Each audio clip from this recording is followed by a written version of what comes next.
বিচাৰি হাবা ধৰি খাইছে এগৰাকী মহিলা তথা আৰক্ষী। এতিয়া ৰাইজৰ সহায় বিচাৰিছে ভুক্তভোগী মহিলাই।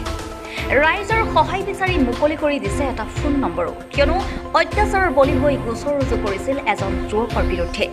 মহিলাগৰাকীক গোচৰ দিয়াৰ পিছৰে পৰাই আৰক্ষীয়ে আসামীক বিচাৰি অভিযান চলাইছিল।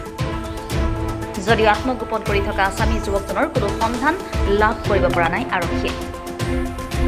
আৰক্ষীয়ে অভিযান চলাইছিল যদিও হঠাৎ আকস্মিকভাৱে মহিলাগৰাকীৰ ঘৰলৈ আহি বিভিন্ন ভয় ভাবুকি দিয়ে আসামী যুৱকজনে, আৰু যাৰ বাবে আতংকিত হৈ পৰিছে ভুক্তভোগী মহিলাগৰাকী।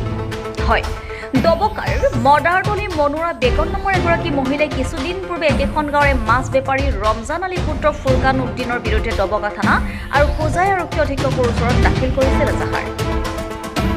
এজাহাৰৰ ভিত্তিত আৰক্ষীয়ে যুৱকজনক বিচাৰি অভিযান চলাইছিল যদিও আসামীৰ সন্ধান লাভ কৰিব পৰা নাই আৰক্ষীয়ে।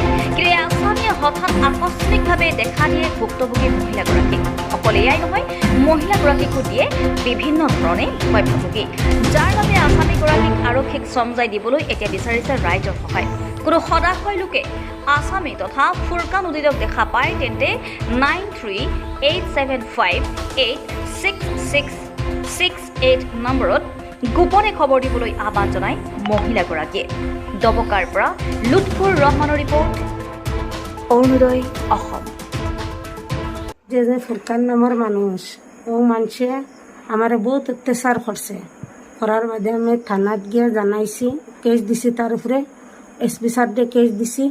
দেওয়ার পরে স্যার পুলিশ আইয়ালে তারা তুকাইয়ালে ফাইন না পাওয়ার বাদে যে সময় আমার রাস্তাঘাটে আমি বারইলে হে আমার দা পুরা লইয়া খেদা, আমার হুরুতা বারইলে আমার হে বহুত রকমে ধমকি চমকি দিয়ে।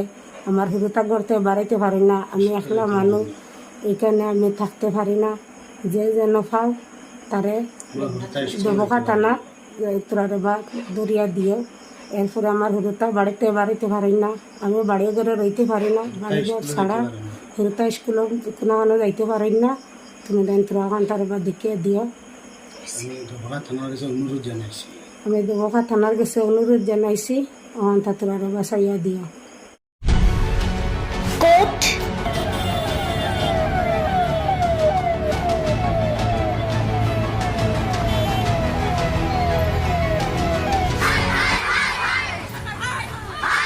কিয়, কেনেকৈ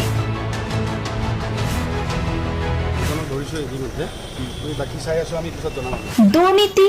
ৱাইফজনীয়ে কৈছে বোলে এওঁ মোৰ হাজবেণ্ড, আপুনি কোন হে ক'বলৈ এওঁ অবৈধ বুলি? অনিয়ম, ভ্ৰষ্টাচাৰ, একো নায়কতাবাদ। এতিয়াৰ পৰা আৰু নহ'ব। আমি দিম সত্য বাতৰি।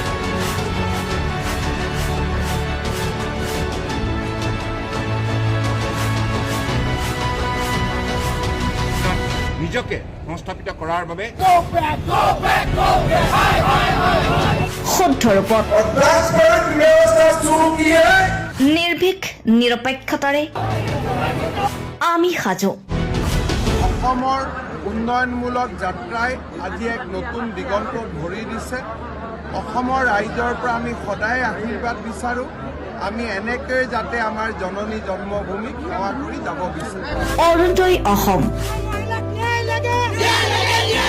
নিৰ্ভীক নিৰপেক্ষ।